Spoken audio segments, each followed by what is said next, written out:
Al-misalul awal, contoh yang pertama.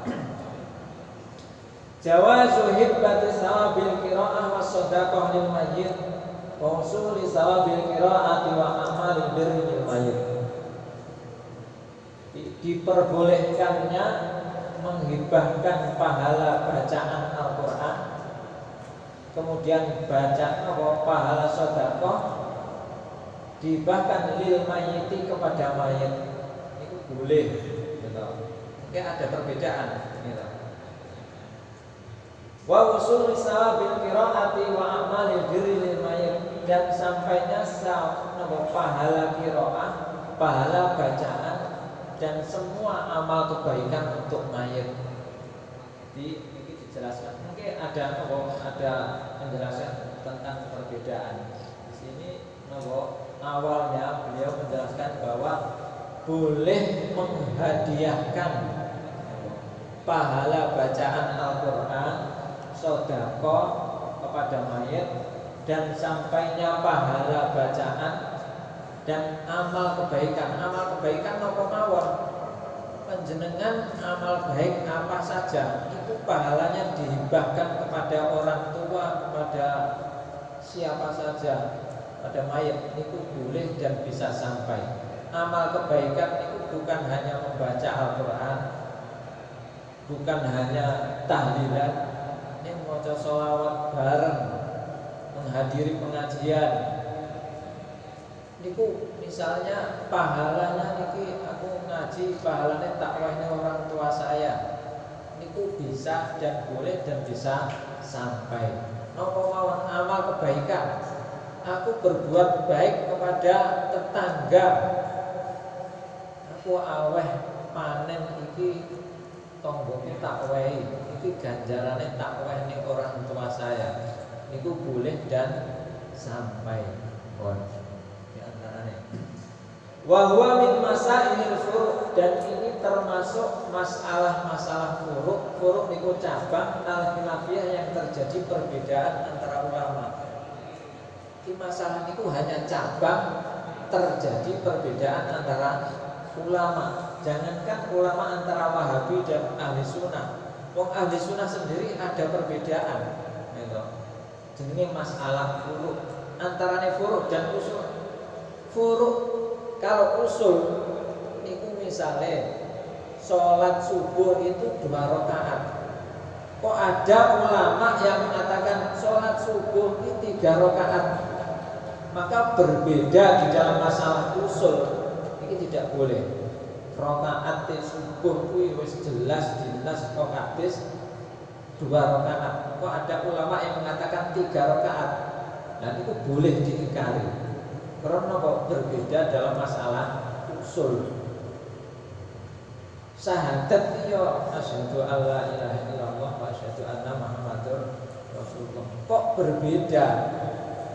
Kok ditambahi wa anna aliya rasulullah dan Ali itu utusan Allah. Itu jenenge berbeda masalah usul. Itu harus diingkari.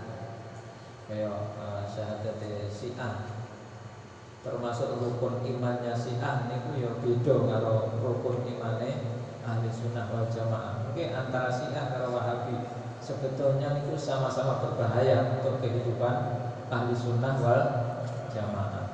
Cuma mereka itu berbeda, satu dalam akidah, yang kedua dalam syahadat, rukun imane ya beda. Ning ada kemiripan kita ada dengan Syiah. Miripnya nopo? Syiah itu sama-sama percaya wasilah, ziarah kubur. Itu kalau dengan kita Ahli Sunnah itu miripnya podo-podo percaya adanya ziarah kubur, terus wasilah, dungo ning kuburan. Itu mirip. Kalau dengan Wahabi niku perbedaan. Wahabi mengingkari orang ziarah kubur. Kalau Wahabi ingkar terhadap ziarah kubur, padahal ziarah kubur itu termasuk masalah furu' yang khilafiyah, masalah cabang terjadi perbedaan antara ulama. Lek ulama beda niku ora oleh, ndak boleh saling mengingkari, saling mencaci, ndak boleh. Karena apa? Itu bukan masalah usul. Iki sak terusnya fala ya juzu bisa nih isaratul fitan wal jidal. Tidak boleh memunculkan fitnah-fitnah, perdebatan, pengingkaran alal qaili wal amil bihi terhadap orang yang mengatakan, orang yang mengamalkan, wala alal mukhalif, dan juga tidak boleh mengingkari terhadap orang yang berbeda. Panjenengan ingkar terhadap Wahabi karena orang Wahabi niku tidak percaya dengan wasilah. Niku tidak boleh. Kita mengingkari orang Wahabi tidak boleh. Tapi yang terjadi niku orang Wahabi mengingkari kita. Ya. Terusnya ya pun berurawai. Ya. Pun niki, nah niki yang diambil ke napa? Dawe Syekh Ibnu Taimiyah. Syekh Ibnu Taimiyah niki sebetulnya beliau itu ulama yang hidup di abad ke-7. Beliau ini sebetulnya ulamanya Wahabi, tapi dibuat referensi di kitab Mbah Yai Al-Maksum. Mungkin rahasianya kalau didoi. Kenapa harus Ibnu Taimiyah? Di orang Wahabi ini kalau dengan Ibnu Taimiyah supaya diwong. Tapi pendapat Ibnu Taimiyah ini akidahnya tidak sama dengan akidah kita. Ibnu Taimiyah itu ulama yang Wahabi yang menganggap bahwa Tuhan itu berada di atas aras. Gusti Allah ki manggene ning dhuwur kono. Menurut Ibnu Taimiyah. Kalau menurut ulama Ahlussunnah bagi kita kan Gusti Allah itu bukan materi. Gusti Allah itu bukan benda. Jadi beliau tidak, Allah itu tidak membutuhkan ruang kosong untuk ditempati. Itu perbedaan antara Wahabi dengan ulama kita. Nah, Ibnu Taimiyah menganggap, nah Gusti Allah itu manggen ning dhuwur aras, tegese manggen ya ning kono. Beliau mengambil pendapatnya Ibnu Taimiyah, annal mayit yantafi'u bi qira'atil Qur'an kama yantafi'u bil ibadatil maliyah minas shadaqah wa nawiyah. Ibnu Taimiyah mengatakan bahwa mayit bisa mengambil kemanfaatan dengan bacaan Al-Qur'an. Sebagaimana mayit bisa mengambil kemanfaatan dengan ibadah maliyah. Misalnya sedekah dan selainnya. Jadi lek sedekah panjenengan sedekah iki ganjarane tak paringne tengene mbah kula, bapak kula, itu boleh. Ibadah bacaan, membaca Al-Qur'an juga begitu. Itu pendapatnya orang Wahabi. Kebetulan niki sama, tapi orang Wahabi tidak mengambil pendapat niki. Kenapa Mbah Yai Al-Maksum kok mencantumkan pendapatnya Ibnu Taimiyah? Biasanya kalau orang ahli sunnah, orang NU itu kalau berdebat pasti mengambil pendapatnya orang Wahabi. Lek musuh ini ku wong Wahabi. Karena apa? Ulamanya. Demikian juga orang Wahabi kalau berdebat dengan orang NU, ini ku mengambil pendapatnya orang NU, ulama NU. Biasanya karena apa? Tidak berani mencaci maki ulamanya sendiri. Iki loh. Kiai mulai bahwa mayat itu ya kena di kirim bacaan Quran. Nah, ini kan ngono.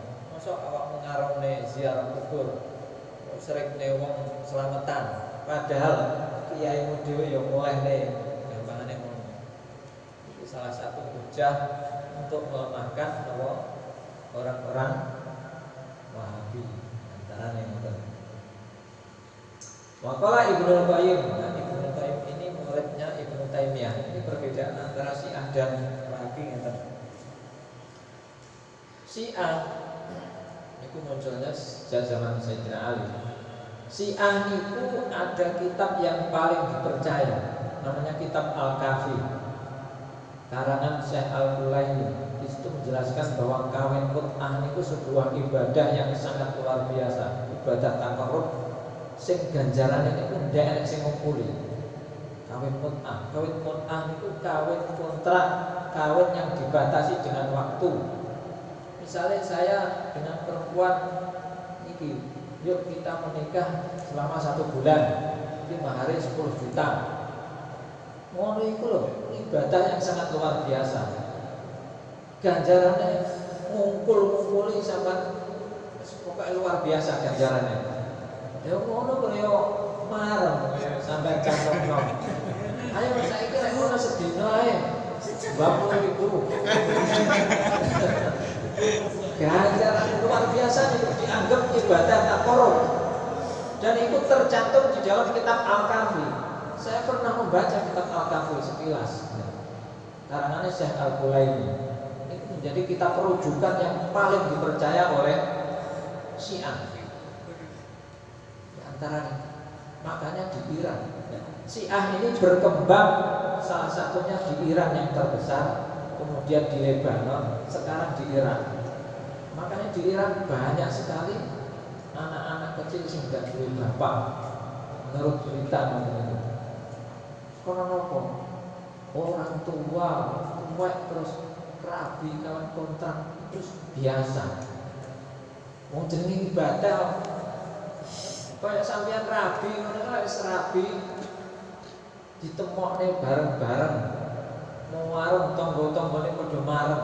Kawan kontrak ya begitu. Jadi jenenge ibadah kok bukan hal yang tabu, ibadah menurut Syiah. Di antaranya kawan kontrak, kawin yang dibatasi oleh waktu. Kalau menurut ahli sunnah itu haram, tidak boleh sama sekali. Bahkan waktunya sampai berapapun pokoknya dibatasi waktu. Ulama ahli sunnah melarang.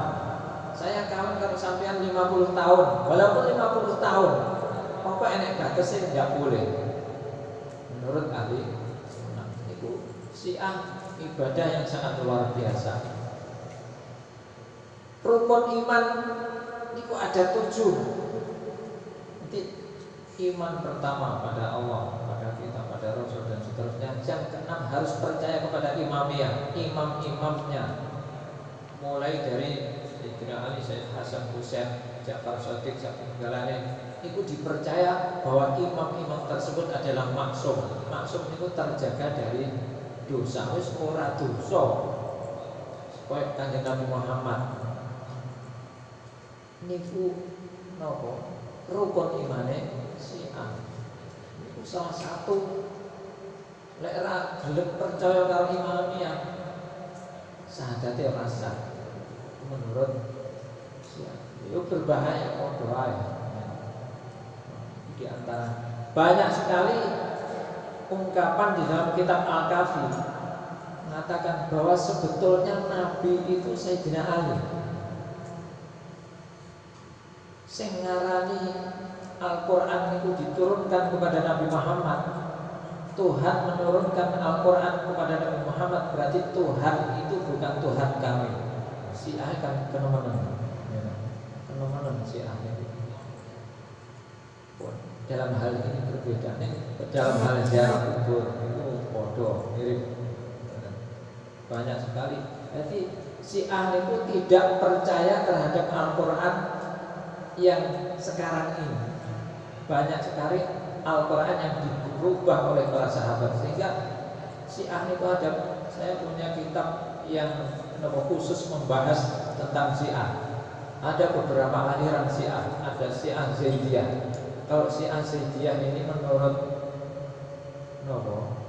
Bayi Said Akil, Profesor Dr. Quraish Shihab, tasik diarani Islam. Karena kalau Syiah Zaidiyah itu masih menganggap sahabat Umar, sahabat Abu Bakar itu masih dianggap sahabat, masih dianggap khalifah, masih dihormati.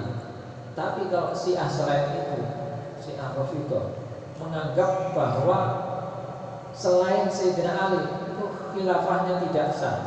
Sahabat Abu Bakar, Sayyidina Umar itu merampok khilafah.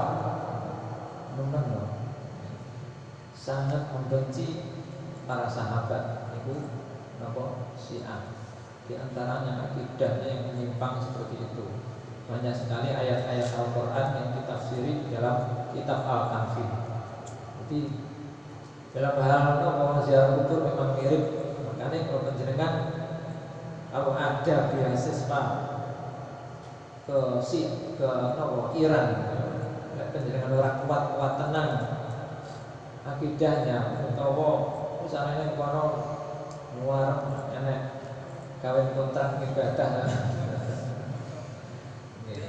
Karena hal yang biasa di sana. Berita itu sangat menyebar bahwa banyak anak kecil sing gak duwe bapak saatnya. Kalau Wahabi yang menonjol itu di dalam akidah, terus ziarah kubur. Itu kalau Wahabiyah. Nah yang berkembang di Indonesia itu Wahabiyah. Syiah itu sangat minim. Sing kuwatah itu ustaz lulusan Arab Saudi. Lulusan Arab Saudi. Jadi beasiswanya Arab Saudi itu Ustaz Wahabi yang dulunya pesantren kan ada toh, dapat beasiswa kuliah di Arab Saudi.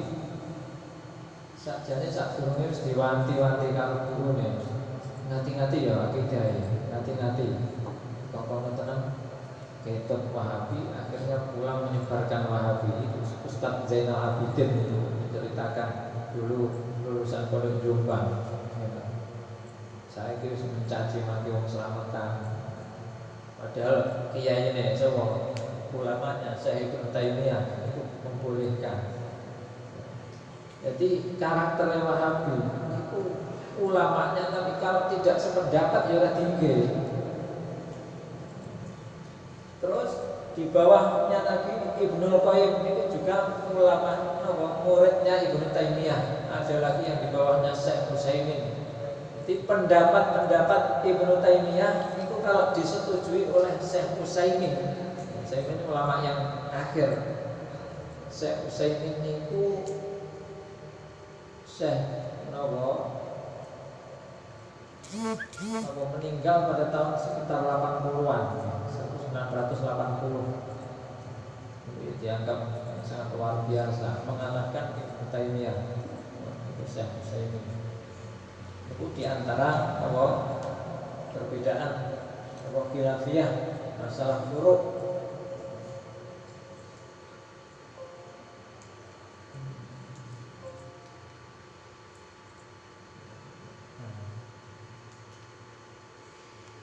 Ibnu Qayyim di dalam kitab Ar-Ruh mengatakan itu ya ulamanya orang Wahabi, tapi sejalan dengan ahli sunnah di dalam bab ini. Afdalu ma yuhda ilal mayyit as-shadaqatu wal istighfar wa du'a'u lahu wal hajju anhu. Lebih utama-utamanya perkara yang dihadiahkan kepada mayit adalah sedekah, kemudian istighfar, doa dan haji. Wa amma qira'atul Qur'an wa ihda'uha ilaihi tatawwu'an min ghairi ajrin fa hadza yasilu ilaihi kama yasilu ilaihi shawabus shaumi wal hajj. Sedangkan membaca Al-Qur'an dan menghadiahkan kepada mayat secara cuma-cuma tanpa ada bayaran, fa hadza yasilu ilaihi. Ini bisa sampai kepada mayat sebagaimana sampainya pahala puasa dan haji.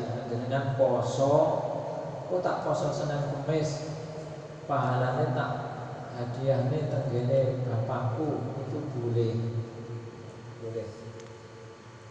Wal aula ayyan wiya indal fi'li, yang lebih utama niku diniati dikala mengerjakan. Dengan lek maca Quran ndak harus di kuburan. Maca Quran atau bersalat itu diniati, ini bacaan Quran ini akan saya hadiahkan kepada orang tua saya, bapake apa ibuke, apa mbae, apa gurunya. Yang lebih utama diniati annaha ilmai. Wala yastaratu at-talaffuz bidzalik, dan tidak disyaratkan melafadzkan niat.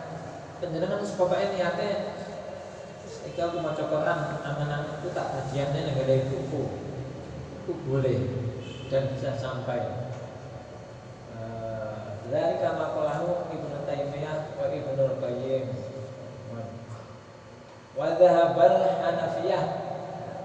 Kemudian Imam Hanafiyah berpendapat, mazhab Hanafi ya, Hanafi. Ila anna kullaman ata bi ibadatin, setiap orang yang datang membawa ibadah, sawa kanat shadaqatan am qira'atul Qur'anin, sama juga niku bentuke sedekah ataupun membaca Al-Qur'an atau selainnya, min anwa'il birri, dari segala macam amal kebaikan, ja'lu sawabiha li ghairihi, kemudian boleh menjadikan pahala untuk orang lain. Ini pendapat Ibnu Qayyim. Wa yasiru sawabuha ilaihi, dan pahalanya bisa sampai. Apa? Ini ghairi ini tuh baik untuk orang hidup maupun yang sudah mati. Penjenengan orang tuanya masih hidup, saya baca Quran, ini pahalanya tak hadiahkan kepada orang tua. Orang tua masih hidup, itu bisa sampai. Boleh dan bisa sampai. Segala macam kebaikan, wis amal apa mawon, aku salat sunat, iki ganjarannya tak hadiahnya dengan orang tua saya sebagai bukti apa bakti saya kepada orang tua. Aku sholat sunat, puasa Senin Kamis, tak hadiahnya dengan orang tua. Berarti lah hadiah aku malah oleh ganjaran. Mas